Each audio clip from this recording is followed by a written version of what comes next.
confused mind that is fragmented looks like. Wow, the child is inspired. Are you seeing this? You have no focus. You have no singleness of purpose. You have no clarity of the mind of Christ. So all around you is confusion. Your mental realm has been captured and rendered good for nothing. The dreams you dream are wicked, demonic dreams because of that state. Hallelujah. But when you get to the furnace, this is what this individual in the furnace begins to experience.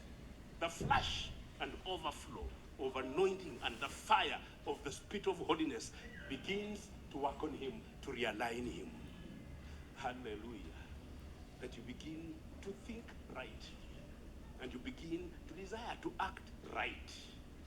Hallelujah. Move on, Peter. I have just come to a point